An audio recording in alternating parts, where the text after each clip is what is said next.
നമസ്തേ. കഴിഞ്ഞ 60 വർഷക്കാലത്തെ പ്രവർത്തന മികവിലൂടെ ഹൈന്ദവ സമൂഹത്തിന് നിരവധി നേട്ടങ്ങൾ ഉണ്ടാക്കാൻ വിശ്വ ഹിന്ദു പരിഷത്തിന് സാധിച്ചു എന്ന് വിശ്വ ഹിന്ദു പരിഷത്ത് അന്താരാഷ്ട്ര ജനറൽ സെക്രട്ടറി മിലിൻ പരന്തെ വിശ്വ ഹിന്ദു പരിഷത്ത് പ്രാന്ത ശിക്ഷാ വർഗ് കൊട്ടാരക്കര സദാനന്ദപുരം അവധൂതാശ്രമത്തിൽ ഉദ്ഘാടനം ചെയ്ത് സംസാരിക്കുകയായിരുന്നു അദ്ദേഹം.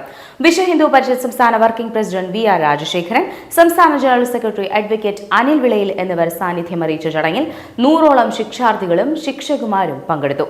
വിശ്വ ഹിന്ദു പരിഷത്തിന് സമൂഹത്തിൽ നിരവധി ഉത്തരവാദിത്തം നിറവേറ്റാനുണ്ടെന്നും ഹിന്ദുക്കൾ വലിയ തോതിൽ മതപരിവർത്തനത്തിന് വിധേയരാകുന്നു എന്നും മിലിൻ പരന്തെ ഉദ്ഘാടന വേളയിൽ പറഞ്ഞു. There is a question about Hindu Suraksha as far as love jihad is concerned, as far as jihadi violence is concerned,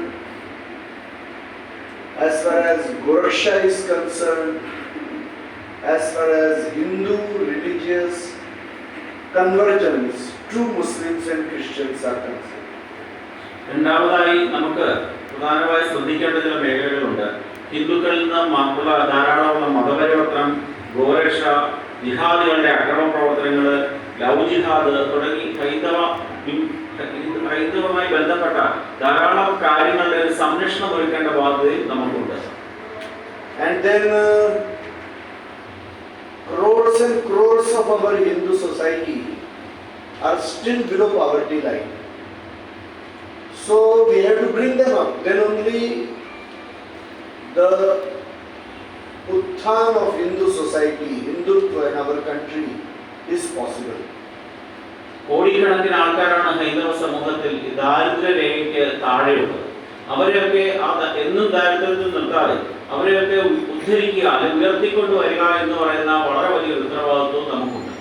Our organization has also brought back lakhs and lakhs of Christians and Muslims into Hindu Dharma, back again into Hindu Dharma. നമ്മുടെ പ്രവർത്തനം മൂലം ലക്ഷക്കണക്കിന് ക്രൈസ്തവരെയും ഇസ്ലാമിക വിശ്വാസികളെയും തിരികെ ഹിന്ദു മതത്തിലേക്ക് കൊണ്ടുവരാൻ സാധിച്ചിട്ടുണ്ട്. And also lakhs and lakhs of Govansh has been saved from the butcher houses by our Karyakartas. കശാപ്പശാലകളിൽ കൊല്ലപ്പെടാൻ സാധ്യതയുണ്ടായിരുന്ന ലക്ഷക്കണക്കിന് പശുക്കൾ, ഗോമാതാക്കളെ നമുക്ക് സംരക്ഷിക്കാനും രക്ഷിക്കാനും സാധിച്ചിട്ടുണ്ട്.